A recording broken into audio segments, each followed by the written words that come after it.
In the spring of 1825, a Presbyterian minister, conducting a routine baptism at a St. Louis estate, discovered 3 white women locked in separate nurseries, each with multiple infants fathered by enslaved men their own mother had selected for them. The women were not prisoners, held against their will by a brutal master.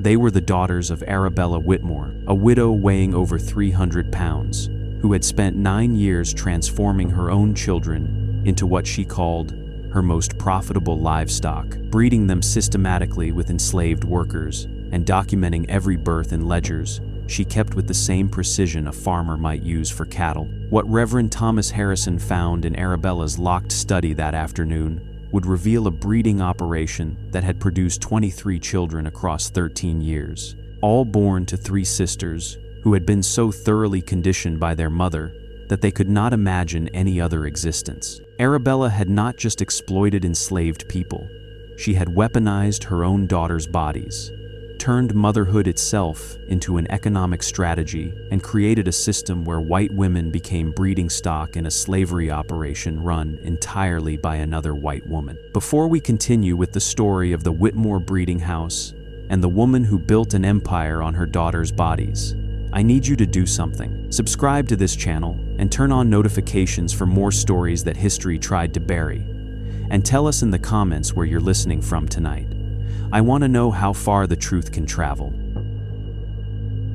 When Marcus Whitmore died in the cold February of 1816, the bells of St. Louis tolled softly across the frozen river, their echoes mingling with the groan of wagon wheels and the wails of enslaved mourners forced to grieve in silence. Inside the Whitmore mansion, Arabella sat unmoving in her mourning gown, her massive frame draped in layers of black crepe that rustled like wings each time she shifted.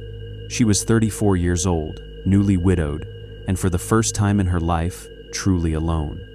The air of the parlor reeked faintly of camphor and candle wax. On the table beside her lay Marcus's will, folded neatly beside a silver-handled pen, her pen now, and the sealed packet that named her executor of the estate. The men who arrived to read the will, bankers, cousins, lawyers, and overseers, spoke to her as though to a child. They reminded her that debts exceeded profits, that the cotton yield had been poor the previous season, that a woman of her delicate constitution could hardly be expected to manage 23 enslaved workers and 80 acres of farmland. Each suggested, with varying degrees of politeness, that one of Marcus's brothers assume control of operations.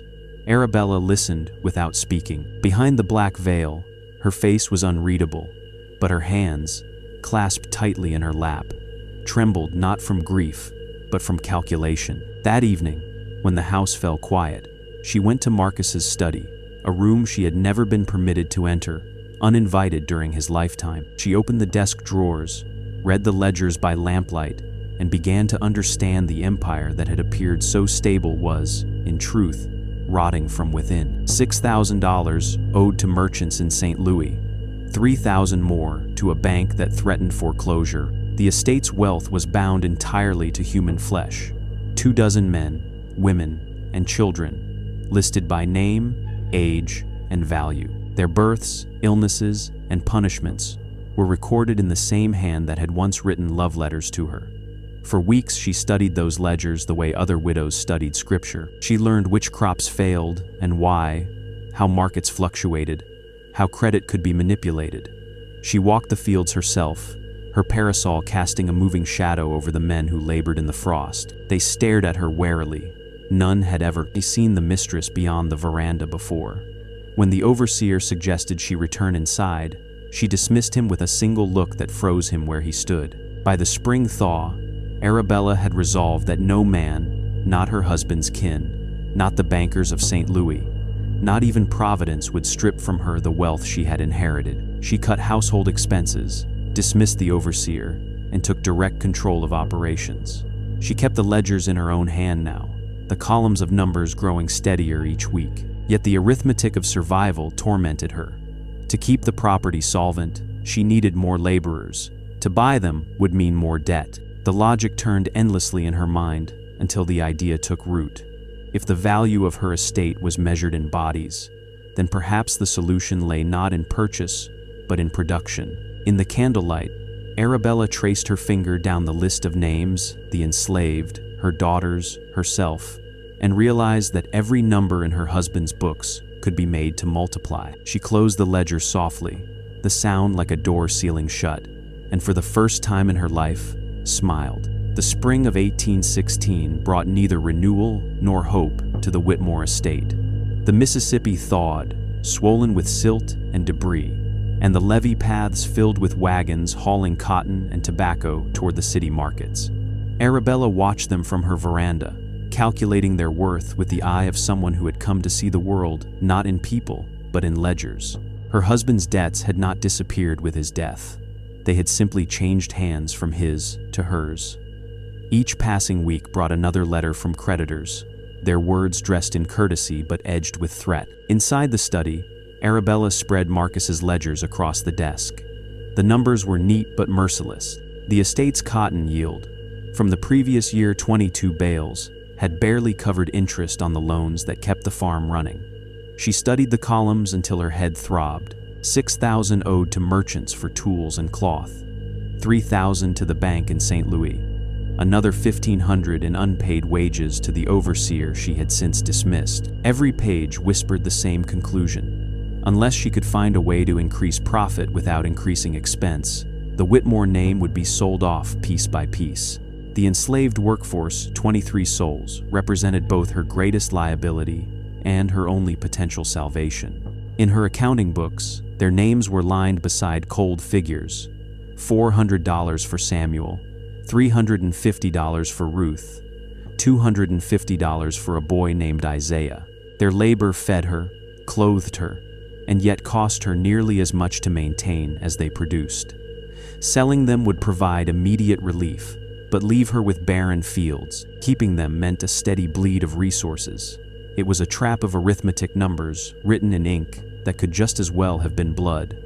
Arabella began to notice patterns in Marcus's meticulous handwriting. He had measured everything: the yield per acre, the health of each field hand, even the ages of the women capable of bearing children. To him, fertility was a statistic.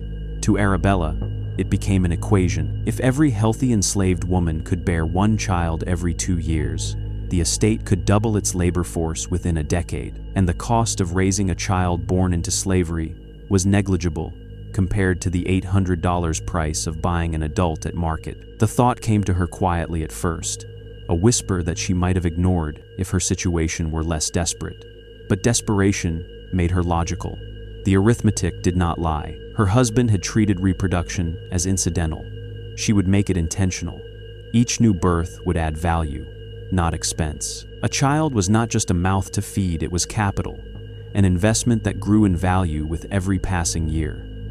Still, she hesitated. Even in the moral rot of a slaveholding society, such thoughts were unspeakable.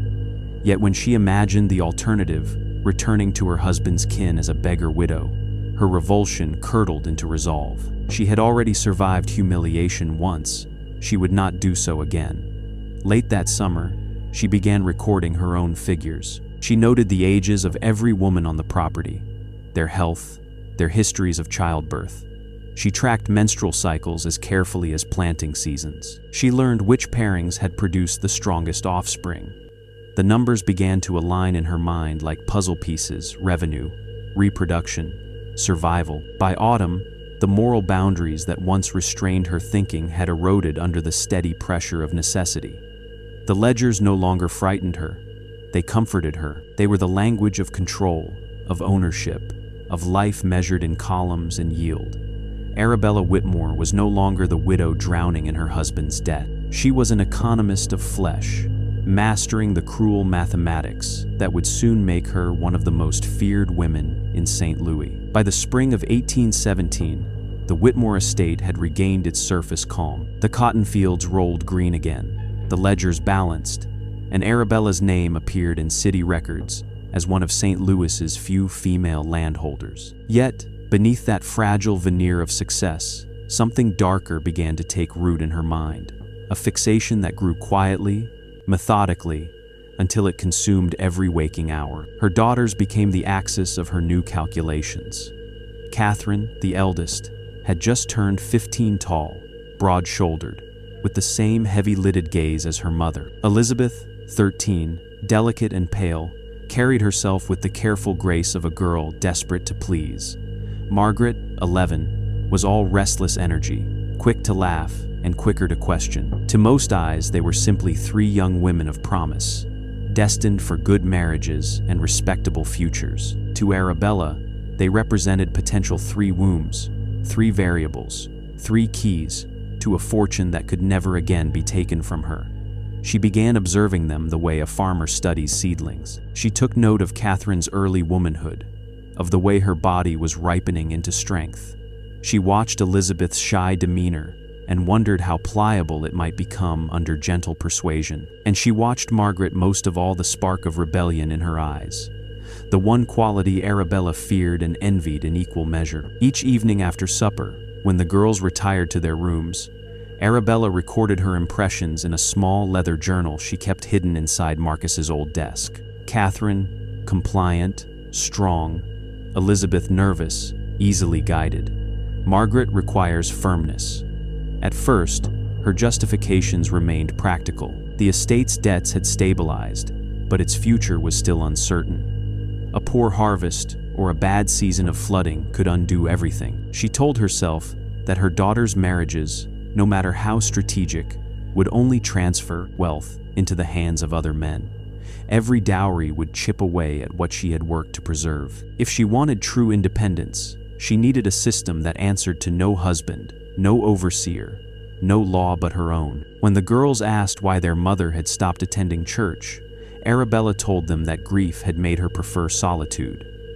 In truth, she could no longer stand the sermons about obedience and submission. The minister's voice, echoing through the chapel, felt like a rebuke aimed solely at her.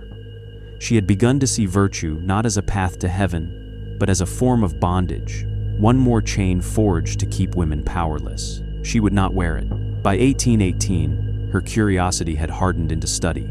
She spoke to midwives under the pretext of charity, asking questions about fertility, infant survival, and the spacing of births. She purchased medical guides from city apothecaries and read them by candlelight, her thick fingers tracing diagrams of anatomy with unsettling familiarity. She learned how age, diet, and bloodlines could influence the strength of offspring.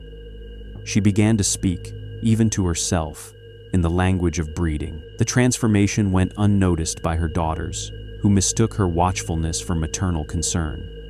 When Arabella corrected their posture, their diets, their sleep routines, they obeyed without question. When she replaced their tutors with servants loyal only to her, they assumed it was thrift.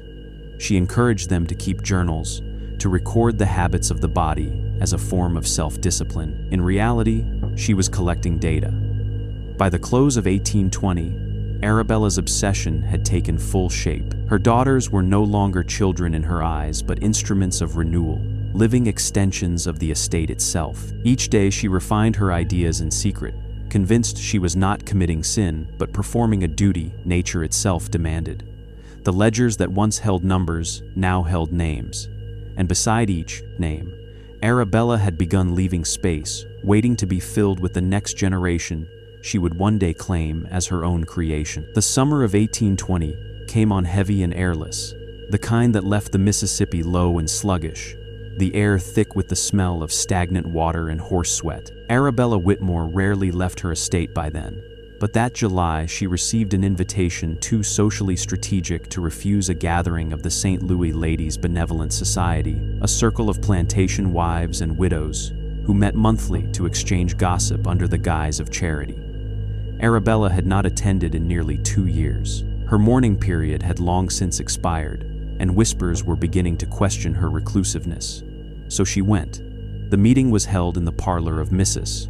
Lucinda Cartwright, whose husband owned one of the largest holdings in Franklin County. The women gathered beneath high ceilings and idle fans, sipping sweet tea while enslaved servants moved silently through the heat. The conversation began, as such things did, with church affairs and social donations. But as the afternoon stretched on and the iced tea gave way to sherry, the talk turned to the true business of the planter class money. It was Mrs. Abernathy, a tall, hawk-nosed matron from Virginia, who first mentioned it. "My father always said the surest investment was a fertile woman," she declared with a laugh that drew polite gasps. He encouraged the breeding of his workers, claimed it saved him thousands over the years. There were murmurs of agreement, nervous and knowing. Another woman added that her father had taken a more direct hand in the process, boasting that half the enslaved children on his plantation carried his blood. Laughter rippled through the room, brittle and cruel. Arabella sat silently, her fan fluttering in a slow rhythm, her eyes fixed on nothing. She heard not the laughter but the logic buried inside it, the ruthless, unembarrassed arithmetic of ownership. Every woman in that room understood it. Only Arabella was bold enough to consider its full implications. These ladies spoke as though reproduction were a natural accident, something to be encouraged among the enslaved but never discussed in polite company. Arabella saw it differently. She saw a system with rules that could be studied, predicted, controlled. As the conversation drifted to other matters, lace, recipes, the latest scandal from Virginia, Arabella's mind stayed fixed on that one remark. A fertile woman is an investment. She left the meeting before dusk, claiming a headache, but her thoughts blazed with clarity all the way home. That night she sat at her writing desk, the windows open to let in the heavy air. The lamplight trembled as she reopened her ledger. Across its pages, she began making notes not of crops or accounts, but of bloodlines. She listed her enslaved men by age, strength, complexion, and temperament. Then, in another column, she listed her daughters. Her pen hovered over the page as she considered the unthinkable. Arabella's reasoning was cold and methodical, each step justified by the next. If the children of enslaved mothers were born into bondage by law, then lineage white or black was irrelevant to ownership. If her daughters bore children by enslaved men, those children would be her property. No purchase required, no debt accrued.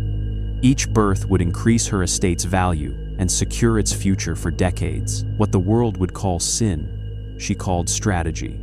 She sat back in her chair, the fan now still in her hand, and let the enormity of her own idea settle over her like heat. She did not think of morality, only of legacy. In the eyes of the law, she would remain above reproach. In the eyes of God, well, God had been silent through far worse. By morning, Arabella Whitmore had decided her course. What began as an overheard jest among bored women had planted the seed of an empire. The world had handed her every cruelty it could, and now she would return it in kind, refined, organized, and profitable. The days following that fateful meeting passed in a kind of fevered quiet. The Whitmore estate appeared unchanged to anyone passing by cotton fields swaying in the summer breeze. Enslaved workers moving in orderly lines beneath the sun, but within the main house, Arabella's mind churned with new purpose. She barely slept. Her meals went untouched. Even her daughters began to notice that their mother's once constant presence, her lectures on decorum, her scrutiny of posture and manners, had given way to long hours locked in Marcus's old study. There, surrounded by the ledgers and fading scent of pipe tobacco, she began building the architecture of her plan. On one side of the desk, she laid out the property records, the crop yields, the account balances. On the other, she arranged notes she had begun keeping on her enslaved workers, their ages, their skills, their physical strength, their family histories. The lists looked clinical, like the inventory of a merchant store. But to Arabella, they were the foundation of something visionary, a system that would turn life itself into a form of capital. Each night, she refined her arithmetic. She knew the purchase price of a strong young man at market $800, perhaps $9 in a good season. She also knew that a child born on her property required no such outlay. Food, shelter, and supervision were negligible compared to the cost of buying new labor. If she could double her enslaved population through controlled births, she could both maintain her workforce and generate income by selling the surplus. Within 10 years, the Whitmore name could rise from the shadow of debt into wealth untouched by male interference. But for all her intellect, Arabella understood the practical barriers. No white woman could publicly admit to orchestrating such a scheme. nor could she rely on her workers to reproduce according to her will without intervention. What she needed was control, complete, moral, physical, and psychological control over every participant. The women, of course, would obey out of fear or habit. The men would comply if given incentive or punishment. Yet the key to perfection lay not in the fields, but within her own household, her daughters. The thought came gradually, like a candle flaring to life in darkness. Catherine, Elizabeth, and Margaret had grown into young women under her watchful eye, strong, obedient, and utterly dependent on her guidance. They trusted her judgment in every matter. They believed her wisdom divine. To use them as instruments of her design was unthinkable by the world's standards. But the world's standards had never fed a widow's children or saved an estate from ruin. To Arabella, they were simply part of the arithmetic, her flesh and blood, yes, but also her resources. Still, she knew the transition must be handled delicately. The daughters could not be forced abruptly. They must be shaped, persuaded, re-educated. The process would require time and subtlety. Arabella began drafting lessons disguised as moral instruction. She spoke of family duty, of the sacrifices women must make for the preservation of legacy. She quoted scripture selectively, twisting verses until they justified her growing philosophy. A woman's purpose, she told Catherine one evening, is not merely to serve a husband, but to sustain her lineage. As her ideas solidified, she grew bolder. She began recording menstrual cycles in the margins of her daughters' journals, ostensibly for their health. She questioned the midwife about fertility tonics under the pretense of curiosity. Every inquiry, every observation, every calculation moved her closer to her goal. By the time autumn settled over Missouri, Arabella's plan existed in near-perfect detail. She had identified the men who would be paired, calculated the timing, and even planned for secrecy. The only step remaining was execution. That winter, as frost gathered on the window panes and her daughters embroidered by the fire, Arabella sat watching them in silence, her thoughts as cold and precise as the ledgers in her study. She saw not children, but legacy, her inheritance reborn through the logic of ownership and the quiet machinery of the womb. By the spring of 1821, Arabella's ideas had hardened into purpose. The moral doubts that once pricked at her conscience had fallen silent beneath the weight of her certainty. Her eldest daughter, Catherine, had turned 20 that March, a woman by any measure, though still obedient enough to see her mother's word as law. Arabella decided it was time to begin what she privately called the true education. The lessons took place after dusk, once the house was quiet and the younger girls asleep. Catherine would be summoned to her mother's sitting room, where the lamps were kept low and the windows shuttered tight. Arabella sat behind her writing desk, the ledgers pushed aside in favor of a single Bible and a cup of tea gone cold. "You must learn," she told Catherine, "that God measures a woman's virtue not only by her modesty, but by her usefulness." Catherine would listen, hands folded in her lap, unsure whether to nod or pray. At first, the teaching seemed harmless enough, practical guidance about household management, obedience, thrift. But slowly, almost imperceptibly, the lessons turned inward, toward the body. Arabella spoke of lineage, of the sacred duty of women to continue their bloodlines. "Our bodies are vessels," she said one night, her voice low and steady. "And a vessel's worth is in what it carries." Catherine's brow furrowed at the words. She had grown up believing her future lay in marriage, in the careful selection of a husband worthy of her hand. But her mother dismissed the notion. "Marriage," Arabella said, "is just another form of servitude. You trade your freedom for a man's name and call it virtue. I will not see my daughters sold to lesser minds." Weeks turned to months. The tone of the meetings shifted from instruction to indoctrination. Arabella introduced her daughter to the language of her calculations, though never the full truth. She spoke of family survival, of necessary sacrifice. She described how the estate's prosperity depended on women's strength, how Catherine's cooperation would ensure the family's future. Catherine, overwhelmed by the gravity of her mother's words and eager to please, mistook exploitation for devotion. Arabella understood the importance of ritual and persuasion. She created small ceremonies to bind Catherine to her purpose, shared prayers whispered over the ledgers, candlelit readings of scripture twisted to suit her argument. When Catherine faltered, Arabella would take her hands and remind her that women of faith must endure burdens that others cannot comprehend. "We are chosen," she murmured, "to do what weaker souls could not." The younger sisters began to sense that something in the house had changed. Elizabeth noticed the way Catherine avoided the parlor and moved through the halls as if half asleep. Margaret complained that their mother no longer laughed or sang at the piano. At night, they whispered together in their shared room, speculating that Catherine must have displeased their mother somehow. But Arabella kept her daughters separate now, each housed in a different wing of the house. Each watched carefully. Isolation, she believed, was the mother of obedience. By midsummer, Catherine's resistance had withered. The endless repetition of her mother's teachings had worn down the last remnants of self. She no longer questioned, only listened. Arabella had replaced faith with doctrine, affection with authority. She had transformed her daughter's mind into something pliable, ready for the next step in her grand design. On a humid August night, as thunder rolled over the fields, Arabella closed the final page of her ledger and looked at the candle flickering beside it. Catherine's name sat at the top of the column, written neatly in her precise hand. Beneath it, a blank space waited room enough for a date, a name, and a new life soon to be entered. Arabella extinguished the flame with a slow breath and smiled. The education was complete. Arabella began her search in the same way a merchant inspects a shipment, methodically, without emotion.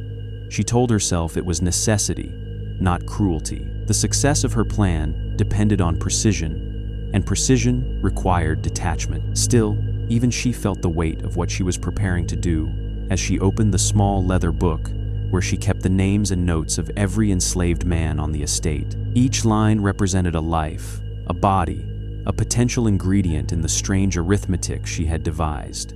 Her decision could not be left to chance. The man she chose would set the pattern for all that followed. He had to embody strength without defiance, intelligence without rebellion. After weeks of observation, quietly watching the workers in the fields from her carriage, or pausing near the stables under the pretense of checking supplies, one name began to appear again and again in her notes: Samuel. Samuel was 26 years old, born in Kentucky, and sold to Marcus Whitmore 8 years earlier. He was tall, with shoulders broad enough to carry 2 bales of cotton, where most men could carry 1. His record in Marcus's old ledgers showed no infractions, no signs of insubordination. He worked steadily, spoke little, and inspired neither affection nor hatred among his peers. In short, he was useful and invisible, the perfect candidate. Arabella summoned him to the main house one afternoon, under the pretext of rewarding diligence. He stood before her in the parlor, hat in hand, wary but composed. She studied him in silence for several long moments, her eyes moving from the curve of his shoulders to the calmness in his expression. "You've served this family faithfully," she said finally, "and I reward loyalty." From a small purse, she withdrew $2 silver and placed them on the table. "There will be more, if you continue to do as you're told." Samuel nodded, the gesture respectful but guarded. Arabella dismissed him, but her gaze lingered on the door long after he left. She felt something almost like triumph rising within her. This was how power should feel: quiet, deliberate, absolute. That night, she recorded his name beside Catherine's in her ledger, linking them with a single, unbroken line. The following days were spent preparing the household. Arabella instructed Ruth, the midwife, to set up a small room behind the kitchen house, private, warm, and sparsely furnished. She said it was for special confinement, a vague phrase Ruth dared not question. The windows were shuttered, the walls scrubbed clean, the bed newly made. Every detail had to suggest order and purpose, not passion. Arabella even arranged for the other enslaved workers to remain in the fields late into the evening, ensuring no witnesses to what would take place. Meanwhile, she continued her lessons with Catherine, weaving obedience and faith into a single thread. "Every family," she told her daughter one night, has its sacrifices. Men build legacies with coin and law. Women must build theirs with the only currency we are given. Catherine listened, eyes downcast, her hands twisting the hem of her dress. She had long stopped asking questions. When the appointed evening arrived in early October, Arabella dressed in black silk and carried her ledger under her arm as though attending a service. She found Samuel waiting near the kitchen house, as instructed. His posture was straight, his face expressionless. Catherine approached moments later, pale and silent, her mother's words echoing in her mind. Arabella led them both to the prepared room, her steps slow, deliberate, ritualistic. She spoke softly at the threshold, her tone gentle, almost maternal. "What happens here tonight," she said, "is not sin but duty. It is the foundation of our future." Then she turned the key in the door and remained outside, her ear pressed faintly to the wood as thunder rolled over the fields. Hours later, when Catherine emerged before dawn, her expression was blank, her movements mechanical. Arabella said nothing, only noted the time in her ledger and closed it with care. The first pairing was complete. The system, cold, calculated, and entirely her own, was now in motion. The air that October evening was heavy with the scent of rain and crushed cottonseed. A storm had been circling the valley all day, gathering in the low hills to the east, and by nightfall, the first distant rumbles rolled across the sky like the slow beat of a warning drum. Inside the main house, candles burned low, their light trembling along the polished floors. Catherine sat at the edge of her bed, dressed in a plain cotton gown her mother had chosen for her. The house was silent except for the ticking of the long case clock in the hall. She waited for her mother's summons, her stomach tight and hollow, her thoughts a blur of obedience and dread. When Arabella entered the room, she carried herself with the calm authority of a woman who had rehearsed every moment. She sat beside her daughter and took her hands in her own. "You are ready," she said, her voice firm but almost tender. "Tonight you begin what all women of worth must eventually do. You give of yourself for something greater than comfort or reputation. You give for survival." Catherine swallowed hard, her throat burning. "Mother," she whispered, "I don't understand." Arabella smiled faintly. "You will." They walked together through the corridor, down the servants' stair, and out toward the small outbuilding behind the kitchen house. Rain had begun to fall, soft at first, then steady, drumming on the roof like muffled applause. Arabella carried a lantern that threw long, flickering shadows across the yard. When they reached the door, she turned the key slowly, as though unlocking a secret. The room inside smelled of lye and lamp oil. A bed stood against the far wall, its linen fresh and stiff. A basin of water and folded towels sat on a small table. Beside the window stood Samuel barefoot, head bowed, waiting. Catherine froze in the doorway, her breath caught, her feet refusing to move. Arabella touched her shoulder lightly. "Do not be afraid. This is not shame, my child. This is the work of creation." The words fell like stones in the silence. Catherine's eyes darted toward her mother, searching for mercy, but found only calculation. Arabella stepped back, her face half lit by the lantern. "Remember what we have spoken of: duty, family, legacy. You belong to something larger than yourself." Then she closed the door. For the first hour, Arabella remained outside, listening. The rain drowned most sounds, though now and again she caught the creak of floorboards, the shift of weight, a low cry quickly swallowed. Her expression never changed. She stood beneath the eaves, the lantern's light playing over her features, her mind already moving ahead to the record she would write, the adjustments she might make, the lessons she would pass to her other daughters. When the door finally opened near dawn, Catherine stepped out barefoot into the wet grass.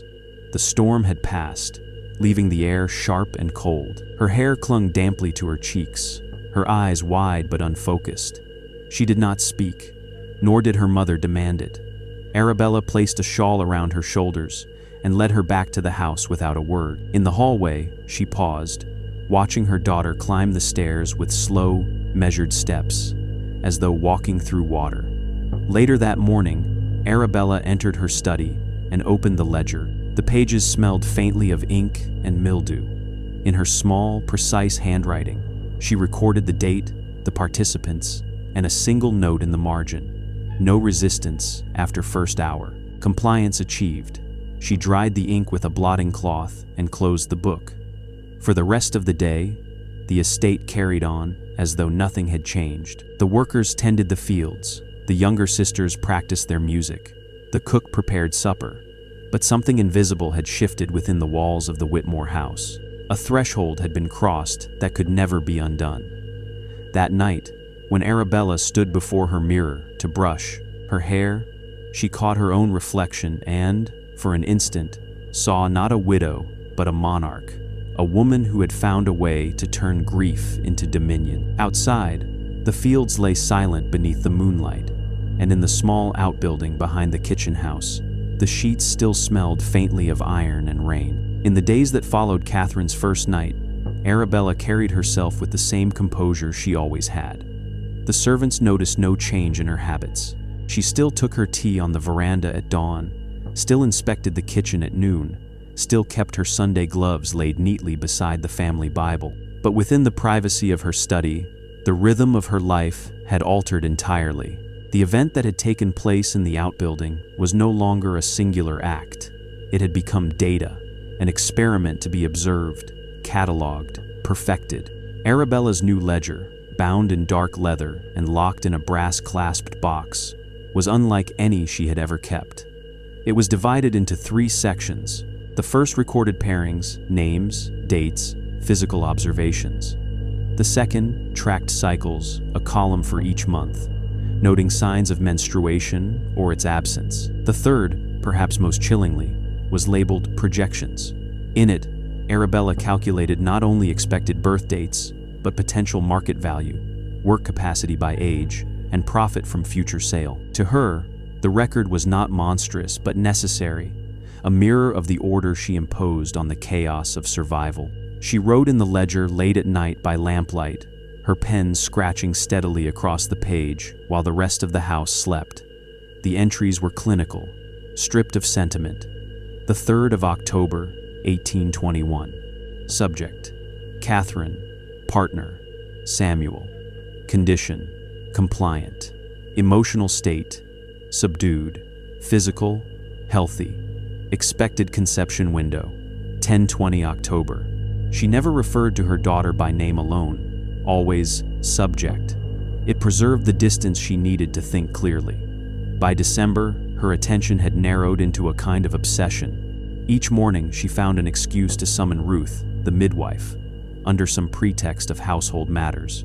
Her questions were always veiled but pointed. The signs of early pregnancy, the likelihood of conception from a single encounter, the foods that strengthened women's constitutions.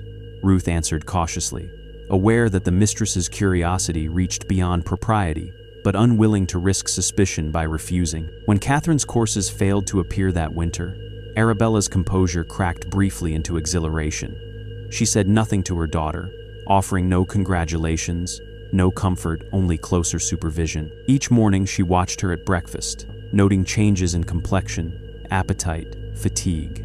At night, she added observations to the ledger: abdominal tenderness, restless sleep, possible confirmation by mid-December. Her fascination with detail grew almost ritualistic. She recorded the weather, the phase of the moon, even the songs the field hands sang during harvest, convinced that every element might hold predictive meaning. The ledger was becoming not just an account book but a scripture, a private gospel of control and consequence. By Christmas, the evidence could no longer be denied. Ruth, after a brief and wordless examination, confirmed the pregnancy.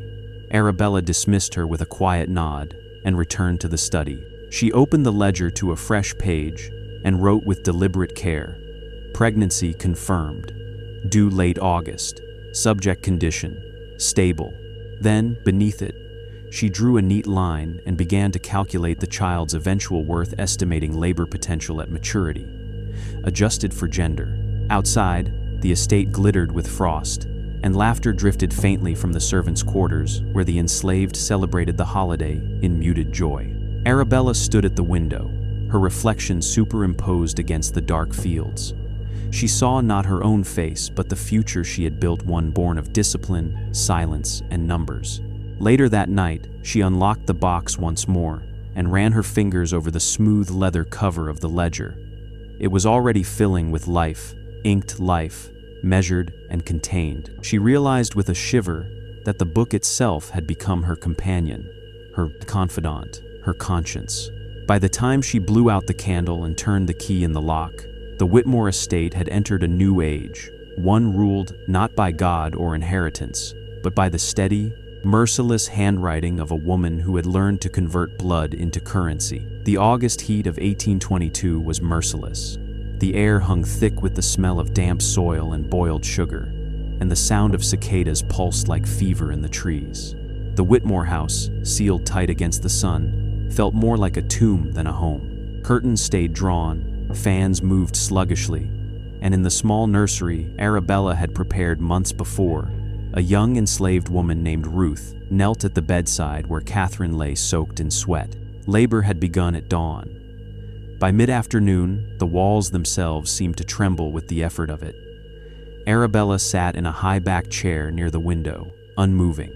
She wore a dark gown despite the heat, her hands folded neatly in her lap, her expression unreadable. Every now and then she turned the small silver watch pinned to her bodice, marking time as if measuring the length of a harvest. Ruth moved quickly, her practiced hands guiding, cleaning, encouraging, while Catherine cried out hoarse, pleading sounds that broke into silence when exhaustion overcame her. Each cry pierced the house, echoing faintly down the hall, where Elizabeth and Margaret waited, wide-eyed, forbidden to enter. After 14 hours, the child came. A sharp cry, thin but strong, cut through the heavy air. Ruth caught the newborn in a sheet, wiping away the blood and afterbirth, then lifted her into the light of the single oil lamp. The infant was small but healthy, her skin a soft bronze, her hair dark and fine. Ruth looked toward Arabella, waiting for instruction. Arabella rose and approached the bed, the boards creaking under her weight.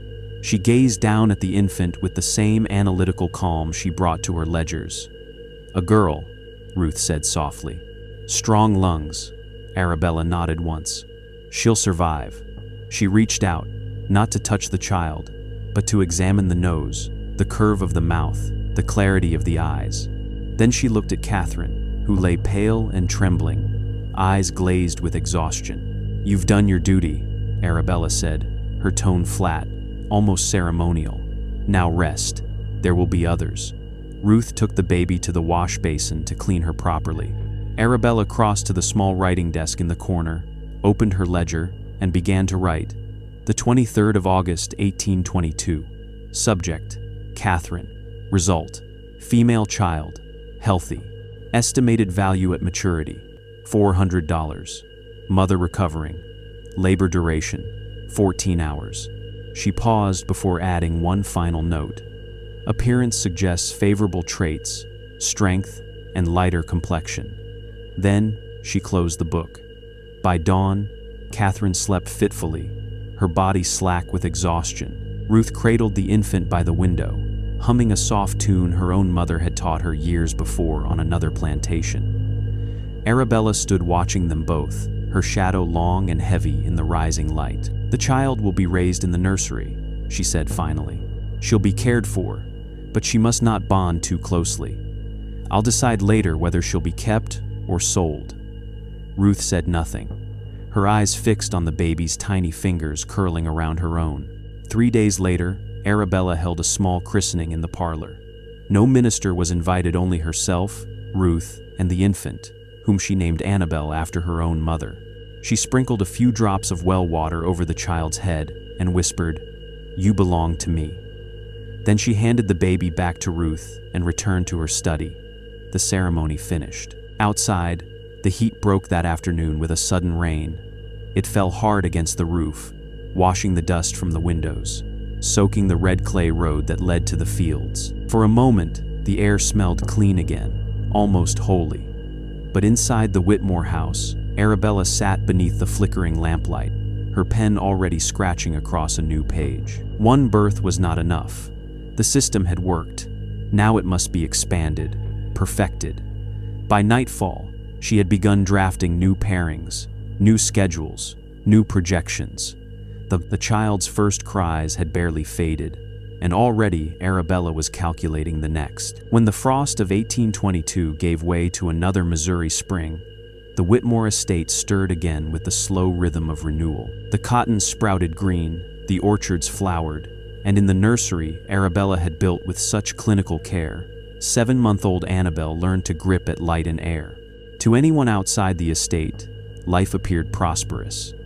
But behind the thick drapes of the mansion, Arabella was already thinking beyond Catherine. One birth was proof of concept, an equation tested and confirmed.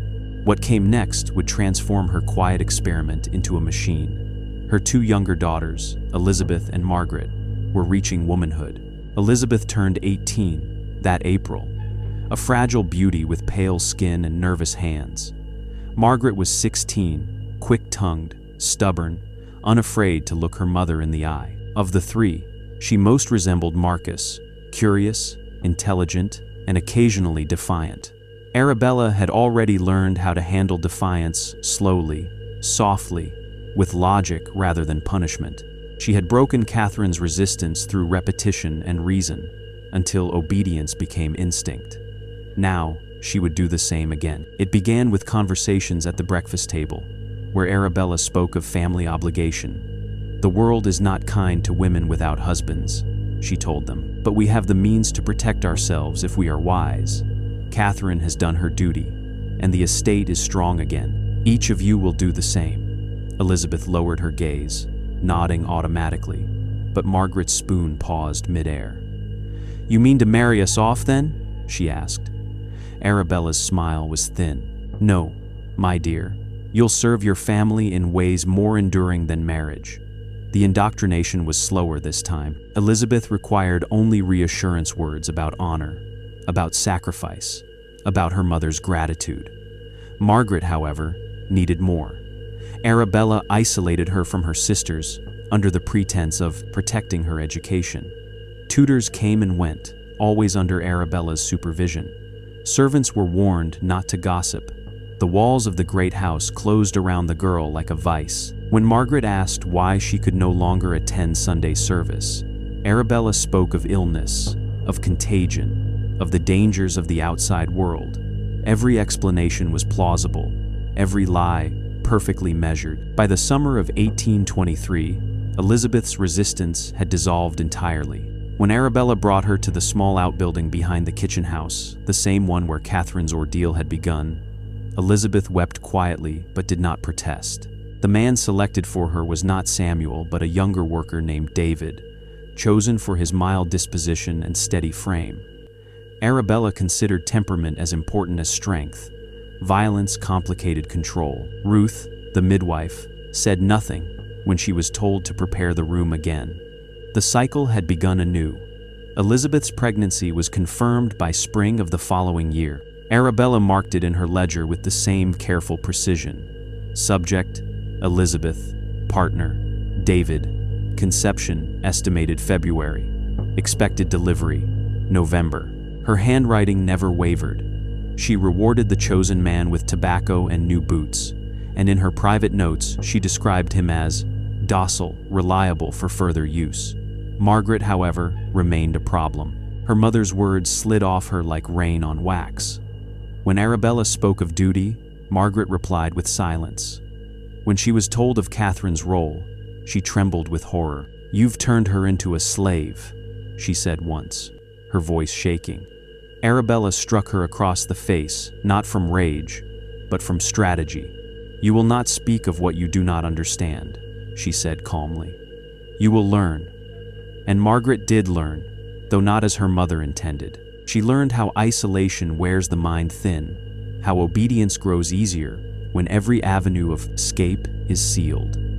By the winter of 1824, she too had entered the program, her body bearing the weight of a system designed by the woman who had given her life. When that child came the following autumn, Arabella wrote a single line in her ledger. All 3 subjects successful. Production now sustainable, without outside purchase. She closed the book and sat in silence, listening to the soft cry of an infant carried down the hallway. In that sound, she heard not sorrow but profit. The Whitmore house had become a factory, and its mistress, the patient, deliberate engineer of its design. By 1825, the Whitmore estate had become a kingdom unto itself, and Arabella, its unquestioned monarch. She ruled not by violence or spectacle, but by the quiet, unrelenting control of information. Her daughters and her workers existed inside a world she had carefully shrunk, one in which every letter, every visitor, every whisper passed through her hands before reaching its intended ear. To outsiders, she was a reclusive widow, managing her late husband's property with admirable efficiency. To those within her walls, she was something else entirely, a presence that filled every silence, that seemed to watch, even when unseen. The estate sat on 80 acres of fertile land just beyond the growing edges of St. Louis. The nearest neighbor was half a mile away, and the road leading to town wound through dense groves of oak that muffled sound and discouraged casual callers. Arabella had chosen isolation deliberately. She dismissed servants who gossiped too freely, forbade her daughters from visiting neighbors, and insisted that all deliveries be received at the gate by a single trusted hand. What began as an estate had, by design, become a private fortress. Inside, time began to lose meaning. The seasons passed, but the routines remained constant. The morning inspection of the fields, the midday prayers, the evening silence that descended after supper. The Whitmore daughters were permitted to see one another only during meals, always under supervision. Letters to distant relatives were dictated to Arabella, transcribed in her hand, and read aloud before sealing. When the girls wrote their own correspondence, it was quietly intercepted, copied, and destroyed. They learned quickly that privacy did not exist in their mother's house. The enslaved workers fared no better. Arabella eliminated the overseer and replaced him with a rotating schedule of house servants who reported directly to her. Permission to leave the grounds, even for trade or worship, required her signature. No gathering could occur without her knowledge. Ruth, the midwife, was one of the few allowed to move freely, but even she was watched, her loyalty secured by comfort and fear. Arabella knew that control was most effective when enforced not through overt cruelty, but through the slow erosion of choice. Her daughters, once lively and curious, grew quieter. Catherine spoke little, her eyes dull from exhaustion and repeated pregnancies. Elizabeth, still frail from her confinement, followed her mother's instructions with the mechanical obedience of a sleepwalker. Margaret, the youngest, retained some spark of defiance, though it flickered less brightly each day. Arabella encouraged competition among them, small privileges granted and withdrawn to keep them divided. One week, Catherine received a new shawl. The next, Elizabeth was permitted an afternoon in the garden. None realized that these rewards were weapons designed to keep their loyalties pointed inward, never outward.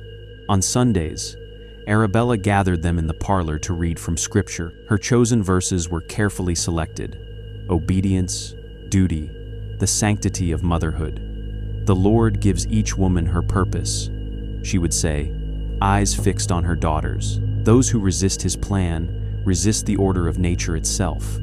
In this way, faith became another instrument of governance. Beyond the house, the nursery grew crowded. Ruth tended to 7 children by then, 3 from Catherine, 2 from Elizabeth, and 2 from Margaret.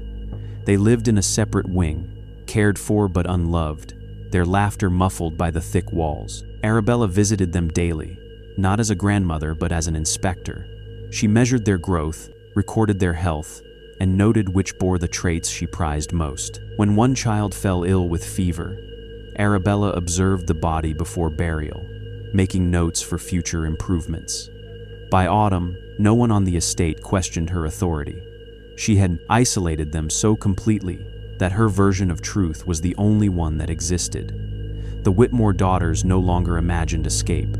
The enslaved no longer believed in outside rescue. Within those acres of farmland, Arabella had created her own small civilization, an empire of silence, sustained by fear, ritual, and the unwavering belief that she alone held the key to salvation. By the autumn of 1825, the Whitmore estate no longer echoed with the sounds of a home, but with the muffled hum of industry. The The nursery, once a modest wing intended for her own children decades earlier, had been transformed into the heart of Arabella's operation. Its walls, whitewashed and windowless, smelled of lye and milk, of damp linen and candle smoke. 7 children lived there now, ranging in age from 3 years to 3 months, all born to her daughters through unions Arabella had orchestrated. To anyone outside, they would have seemed a family. Inside, they were inventory. The nursery's design reflected her precision. 2 long rows of cribs stood opposite each other, each labeled in her steady handwriting. A 1, Catherine; a 2, Elizabeth; a 3, Margaret, and so forth, as though she were managing a breeding stable rather than a lineage. A large table dominated the center of the room, stacked with ledgers, cloths, and a brass scale Arabella used to weigh each infant weekly. She kept records of their growth, their illnesses, the tone of their skin, the curl of their hair. Nothing escaped documentation. Ruth, the midwife turned caretaker, presided over the children like a weary saint. She fed them, washed them, comforted their cries when no one else dared approach. Arabella allowed her certain freedoms: a private room, fresh clothes, a measure of authority so long as her loyalty remained absolute.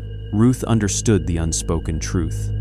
Her privileges were contingent upon silence, and so, each day, she tended to the babies as though they were her own, while their mothers walked the house above in uneasy quiet, their visits permitted only when Arabella summoned them. Catherine was allowed brief glimpses of her eldest child, 5 minutes of supervised visitation under her mother's gaze. Elizabeth rarely asked to see hers anymore. Margaret, however, still resisted. She begged to hold her infant, to feed him, to hear him laugh. Arabella refused. A mother's attachment clouds her judgment, she explained coolly. Love is a luxury this house can't afford.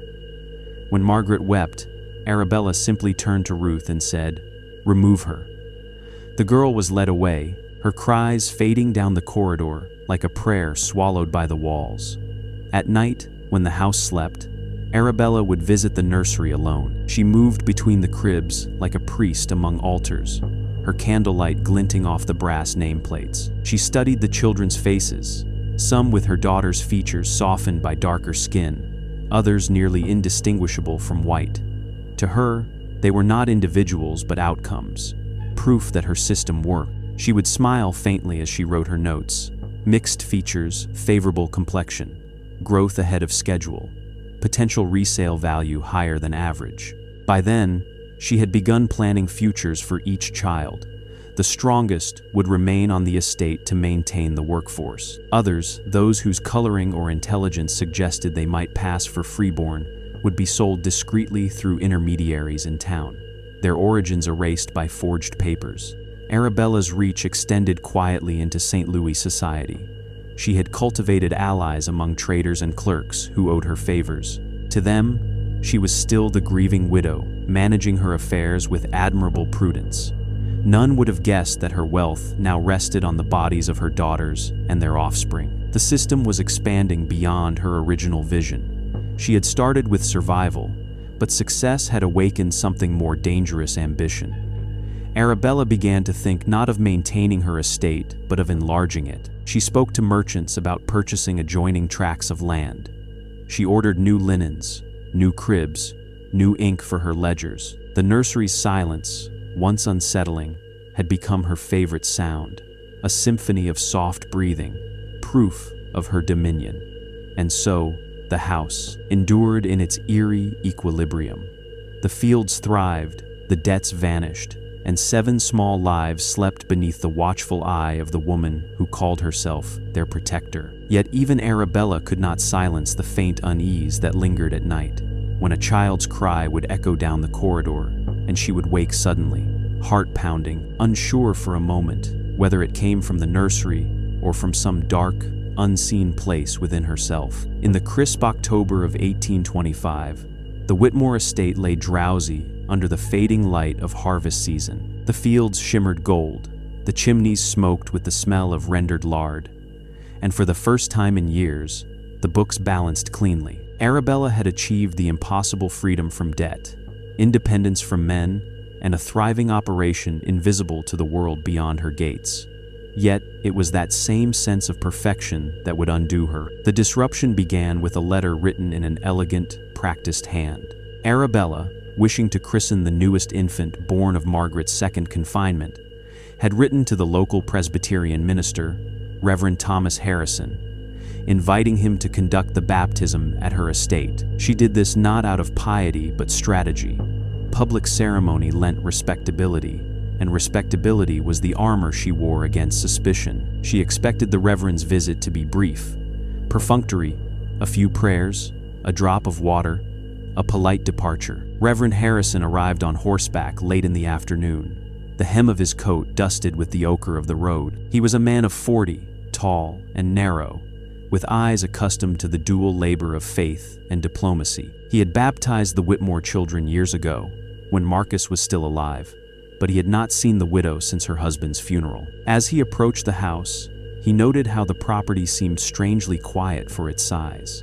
No laughter, no chatter of children, only the faint rustle of cotton bowls carried on the breeze. Arabella greeted him in the parlor with her usual composure. She was heavier now, her once dark hair streaked with gray, but her manner remained regal, her smile practiced. "It's been too long, Reverend," she said smoothly. "My family has been occupied with private matters." Harrison nodded, accepting tea from a servant who moved silently as a shadow. "I had feared illness," he said. "One hears so little of the Whitmores these days." Arabella's smile did not waver. "We have all we need within these walls." The service was to be held in the nursery, a request the Reverend found unusual but not improper. Arabella led him through the narrow corridors, the air growing heavier as they approached the far wing. When the door opened, Harrison froze. Inside, 3 young women sat with infants on their laps, each pale, weary, and eerily alike. The room smelled of milk and soap, but beneath it lingered something else. A faint musk of confinement. 7 more children lay in cribs along the wall, their complexions varied shades between light and dark.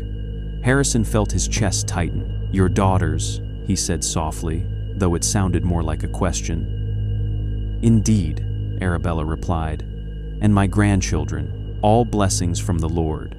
She gestured for him to begin. Her tone carried the authority of a hostess, not a penitent. As he spoke the baptismal words, Harrison's gaze moved uneasily from face to face. None of the women looked up. The infants, restless and fussy, clung to them instinctively. Something in the scene struck him as profoundly wrong, not only the number of children, but the silence that cloaked the room. He saw no husbands, no fathers, no visitors, only Arabella, standing watch with an expression of serene ownership. After the ceremony, Harrison asked to see the family Bible to record the baptisms. Arabella led him to her study, her steps deliberate. She produced the book without hesitation, each child's name written in her neat, unwavering script. The fathers listed simply as unknown. When Harrison inquired further, Arabella answered calmly, "Circumstances beyond their control, Reverend. The Lord works in mysterious ways." But when she turned to pour him more tea, Harrison's eyes drifted to the open ledger on her desk, a thick volume filled with columns of names, dates, and notes written in the same hand. He caught a glimpse of words that chilled him. Pairing completed, offspring viable, value projected. The room seemed to close in around him. For the first time, he looked at Arabella and saw not a grieving widow but a woman who had replaced prayer with arithmetic, morality with method. He excused himself shortly after, his heart pounding beneath his collar, his mind already wrestling with what he had seen. As his horse carried him down the dirt road toward town, the house receded into the dusk, a great silent monument to a secret too monstrous to name. Behind its shuttered windows, Arabella sat once more at her desk, pen in hand, and wrote beneath the day's date. Inspection successful. No interference anticipated. For the first time in her records, she was wrong. Reverend Thomas Harrison spent the entire night wrestling with what he had witnessed inside the Whitmore estate. He paced the floor of his small parsonage until dawn, torn between duty and disbelief. His faith had carried him through funerals, fevers, and famine, but nothing in his ministry had prepared him for what he saw in that nursery. 3 white women with infants of mixed blood, their mother presiding like a matron of industry rather than a woman of grace. By morning, his conscience left him no choice. He would return to the estate and demand the truth. The following afternoon, under a sky veiled with low gray clouds, Harrison rode back through the iron gates of the Whitmore property. The enslaved workers in the fields paused in their labor to watch him pass, their expressions unreadable. They knew better than to speak of the widow's business, even among themselves. When he dismounted before the grand house, the door opened before he could knock. Arabella stood framed in the doorway, her gown of dark silk falling perfectly straight despite the humidity. "Reverend Harrison," she said with faint amusement, "twice in 2 days? You must have found our little ceremony more inspiring than I thought." "I found it troubling," he replied, stepping past her into the hall without invitation. "There are matters that need clarifying." She shut the door gently behind him. "Then let us clarify them." Her voice was calm, almost indulgent, as though humoring a child. She led him to her study, the same room where he had glimpsed the ledger. The heavy drapes were drawn. The air smelled faintly of ink and lavender. "Please," she said, gesturing toward a chair. "Sit." He remained standing. "I will speak plainly, Mrs. Whitmore. The children I baptized yesterday bear clear evidence of mixed parentage. Yet, you call them your grandchildren. How is that possible?" Arabella met his gaze steadily. "Possible?" she echoed. "It is quite simple. My daughters are fertile, Reverend. The Lord blessed them with the ability to bear children. The fathers, as I explained, are deceased or unknown. Does Scripture not say, 'The Lord giveth, and the Lord taketh away'? That is blasphemy," he said sharply. "Do not twist his words to cloak your sins. You have turned your own daughters into—" He stopped himself, unable to speak the word. Arabella's expression did not falter. "Into what, Reverend? Into women who understand the purpose of their bodies, into contributors to their family's prosperity? Tell me, what husband would have provided for them as I have?" He stared at her, astonished. "You speak as though this breeding were a matter of business." "It is business," she said quietly. "It is survival. Do you know what it means to be a widow in this world? To have men circle your home like carrion, waiting to strip away everything your husband built? I have done only what men have done for centuries, secured my estate through my resources.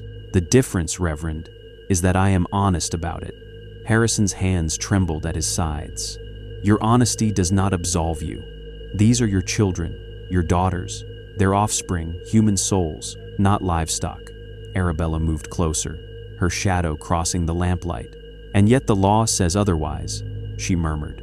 "You, of all men, know that the child of an enslaved father and a free mother inherits the mother's status. These children are mine by law, by blood, by will. No sin has been committed that this country recognizes." Her words hung in the air like smoke. Harrison felt sick, not only from what she said, but from the certainty with which she said it. "God sees what man refuses to," he whispered. Arabella's smile returned small, sharp, final. "Then let him come down from heaven and stop me." The Reverend turned to leave, his heart pounding in his chest. At the door, he paused. "If you persist in this abomination," he said, "I will not remain silent." Arabella's voice followed him down the hall, smooth and unshaken. "You will, Reverend, because you know as well as I do that in Missouri, silence is safer than righteousness." When he rode away into the gathering storm, the great house loomed behind him like a judgment deferred. Inside, Arabella returned to her desk, opened her ledger, and wrote beneath the day's date.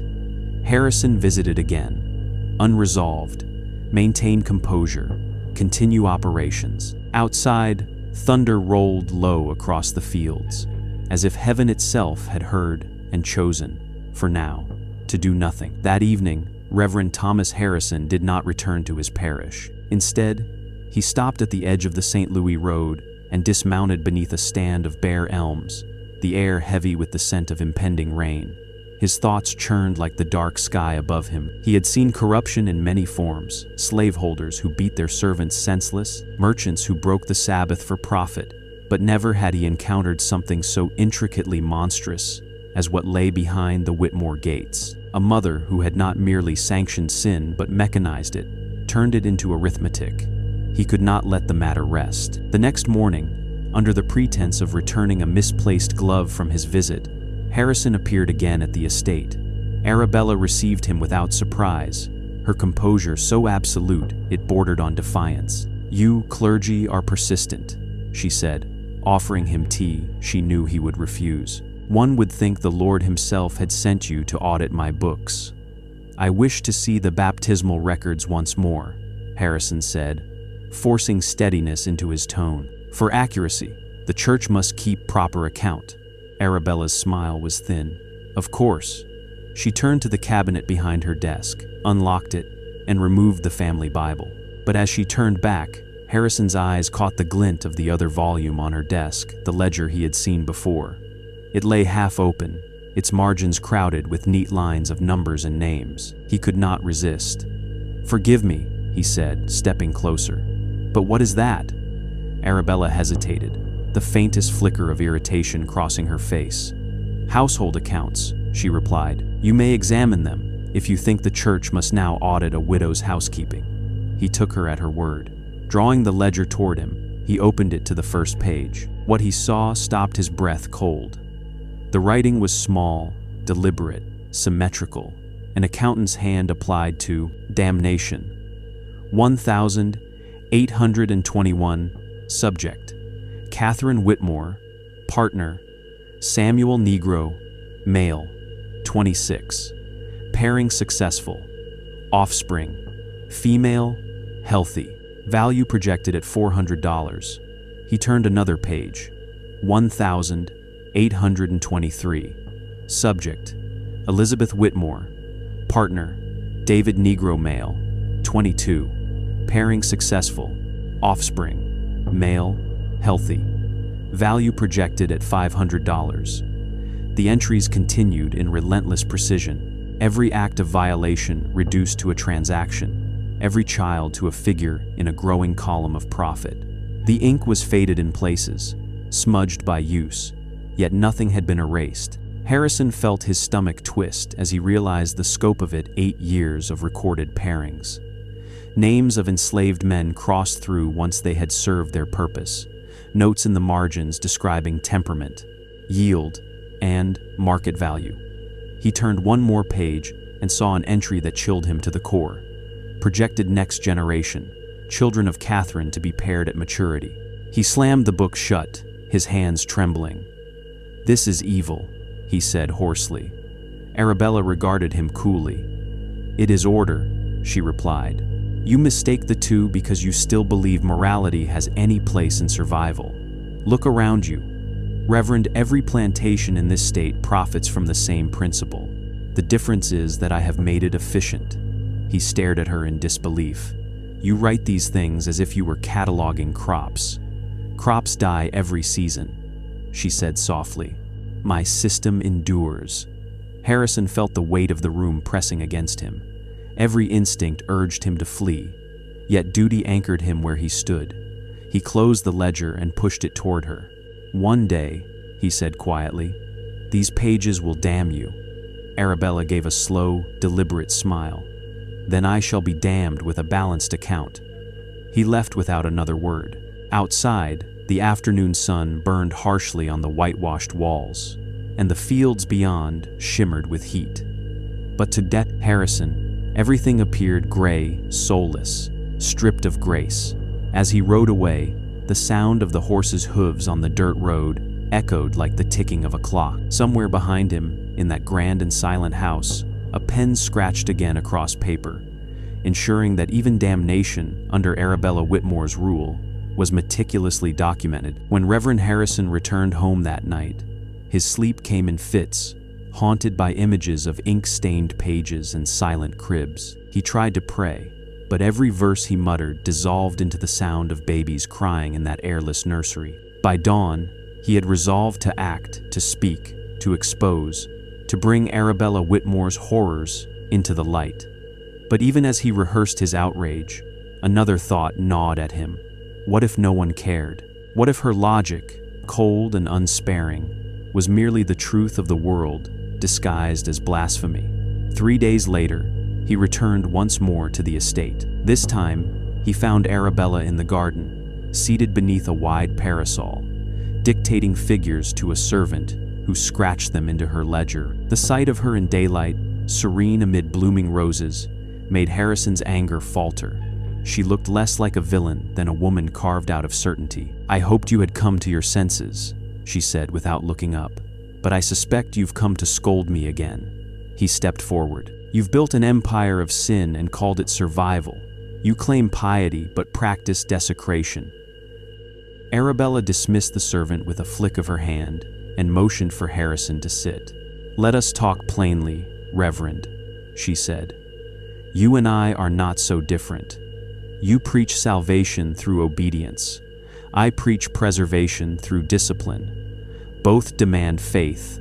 The only difference is that my faith lies in arithmetic, not prayer." "Arithmetic does not sanctify murder," he replied. "Murder?" she repeated, amused. "No one has died in my care. My daughters are safe, my servants are fed, and every child born under this roof is clothed and tended. Tell me, where is the sin in prosperity when the world itself was built on exploitation? Do you think your congregation's tithes come from any purer source?" Her tone was calm, not cruel like a teacher explaining a difficult truth. Harrison felt his outrage collapse into a sickening recognition. She was voicing what most of her class only whispered, that the line between morality and economics was one they had long ago erased. "You twist reason to justify wickedness," he said, voice trembling. Arabella leaned back, folding her gloved hands. "You call it wickedness because you lack the stomach for honesty. I have merely refined what men have done since the beginning of time. Your good parishioners, their husbands, father children with enslaved women, sell them and dine well on the profits. They sin in secret. I sin with purpose." Her words struck like blows. Harrison opened his mouth to reply, but she continued, her voice rising with conviction. "I have built something self-sustaining. I need no husband, no overseer, no banker. I have turned dependence into dominion. My daughters, my legacy, have secured the Whitmore name for generations. Can your sermons feed a household, Reverend? Can your prayers balance a ledger?" "You speak of ledgers," he said quietly, "but not of souls." Arabella's gaze hardened. "Souls are luxuries for those who can afford waste. I deal in bodies, the only currency that never loses value." For a long moment, neither spoke. The garden hummed with cicadas, and the air shimmered with heat. Finally, Harrison rose. "You mistake necessity for righteousness. You mistake control for creation. What you've done is not survival, it is desecration of God's image in every living being." Arabella tilted her head, studying him. "Then perhaps God should have given women better choices." He turned without another word and walked toward his horse, the gravel crunching under his boots. Behind him, Arabella called out, her voice smooth and measured. "Be careful, Reverend. Men who expose truth in this country rarely survive it." When he looked back once, she was already bent again over her ledger, writing calmly, as if the conversation had never occurred. The parasol cast her face in shadow, but her hands moved swiftly, elegantly, across the page recording. As always, the business of her own damnation. Reverend Harrison could not shake the echo of Arabella's words. They followed him into his sermons, into his dreams, into the silences between his prayers. At first, he tried to reason with himself that her monstrosity could not have truly infected her daughters, that they were victims only, not accomplices. But the image of their faces in that nursery haunted him, their stillness, their obedience, their hollow eyes. He had to hear from them directly. Only then, he told himself, could he understand the full measure of what had been done within those walls. He arrived at the Whitmore estate on a damp morning in late October, the fields shrouded in mist. Arabella received him in the parlor, her mood cool but cordial. "Back again, Reverend?"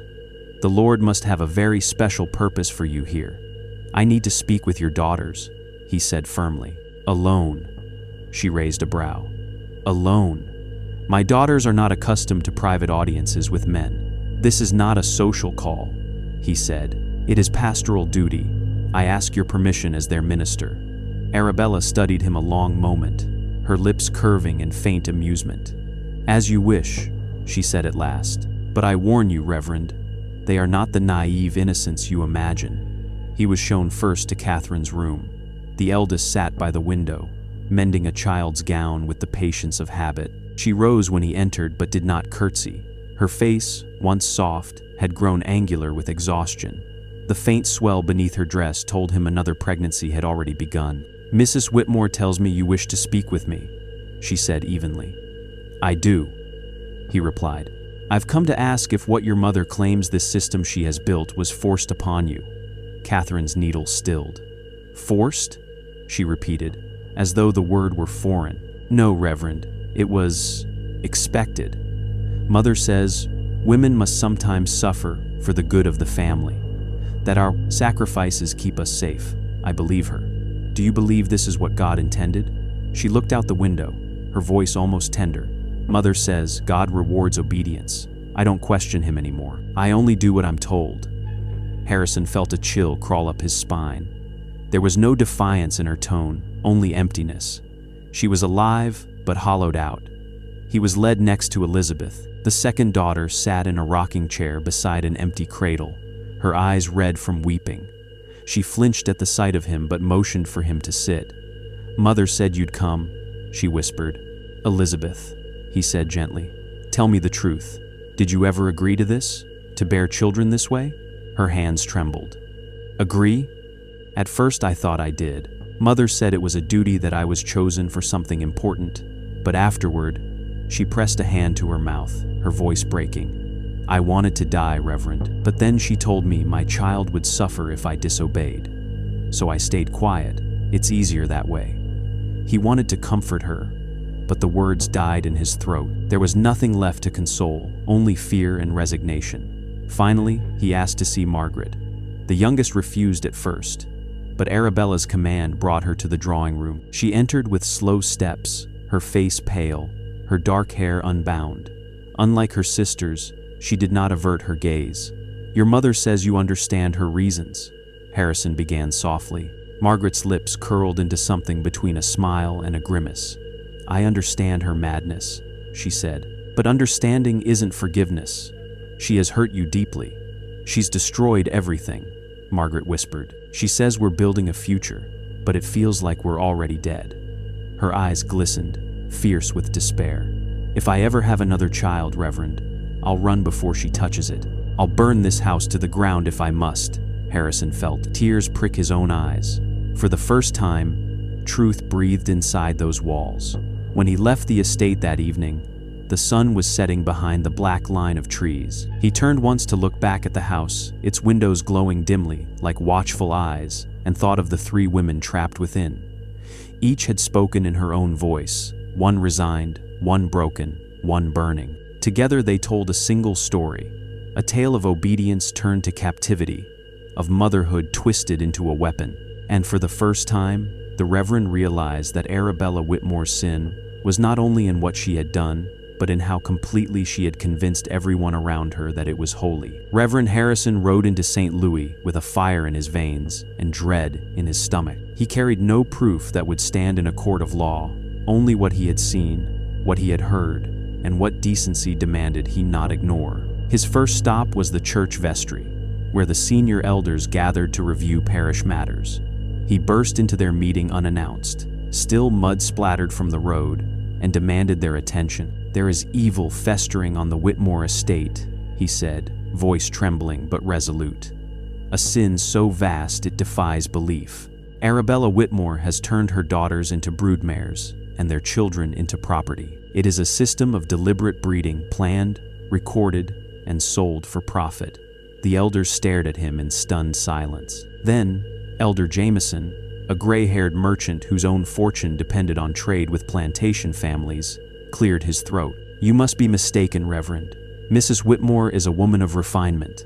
Her late husband was one of our most generous donors." "I am not mistaken," Harrison replied. "I have seen her ledger with my own eyes. Her daughters bear children by enslaved men. She records them like livestock."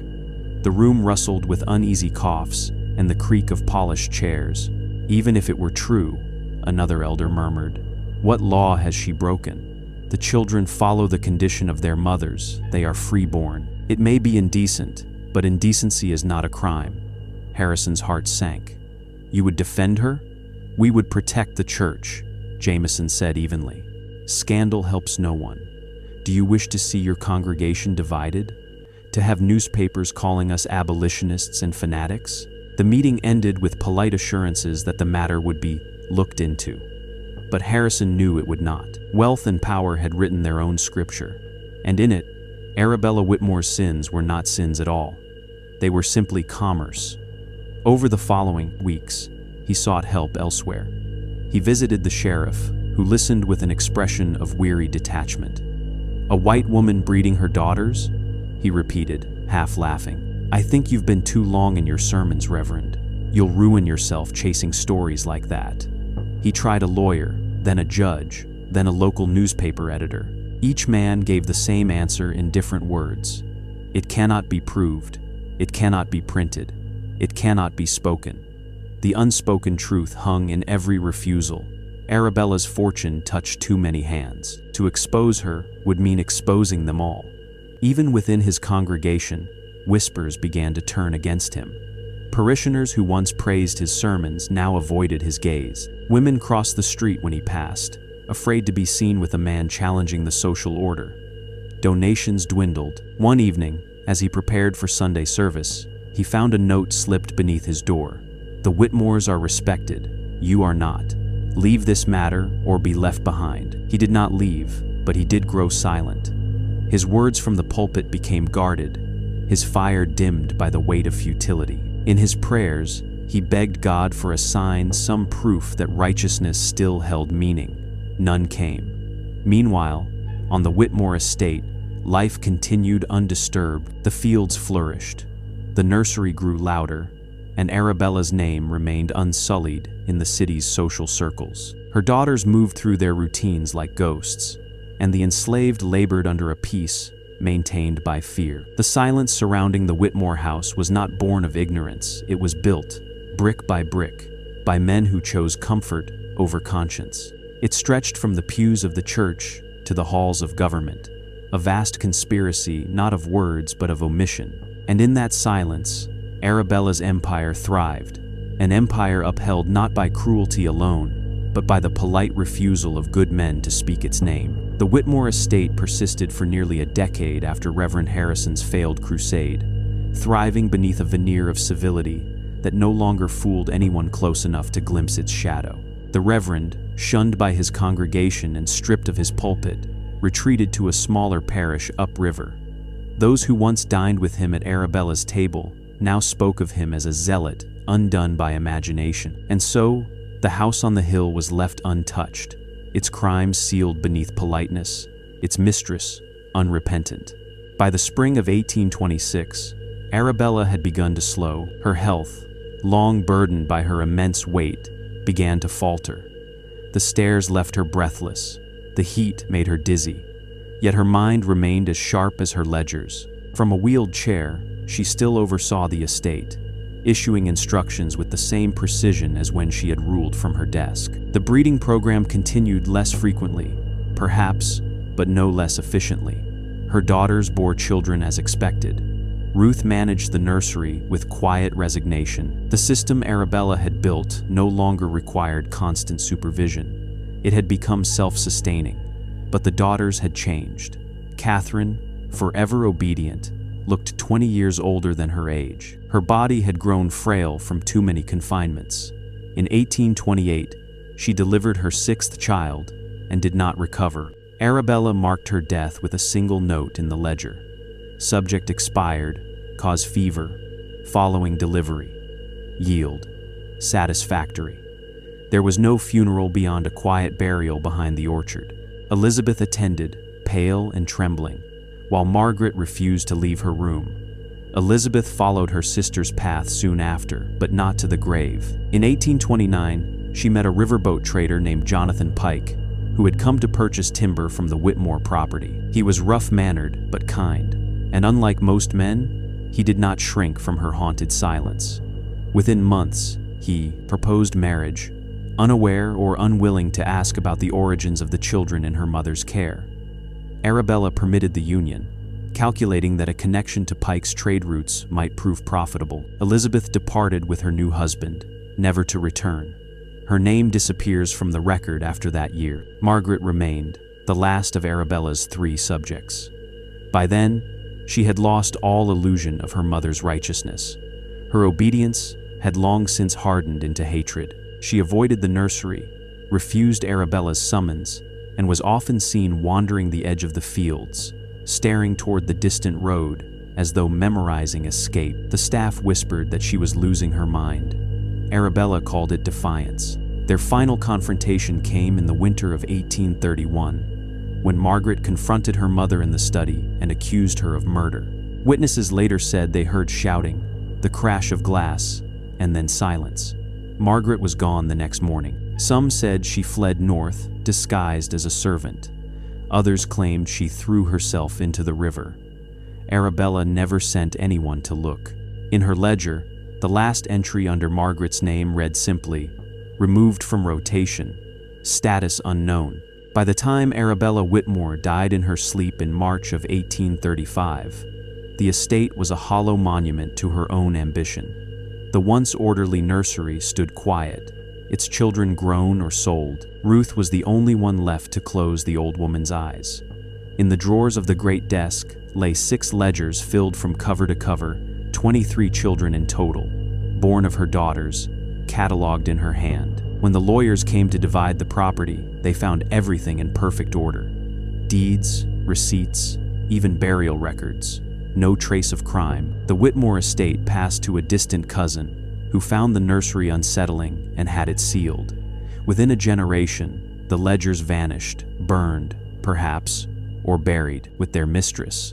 But the story lingered, whispered in parlor corners and servants' quarters alike, a tale too monstrous to be false, too precise to be invention. And though her name faded from the records of St. Louis society, the field she once ruled still bore her mark. For in every hush that followed a woman's scream behind closed doors, in every ledger balanced by blood instead of ink, Arabella Whitmore lived on,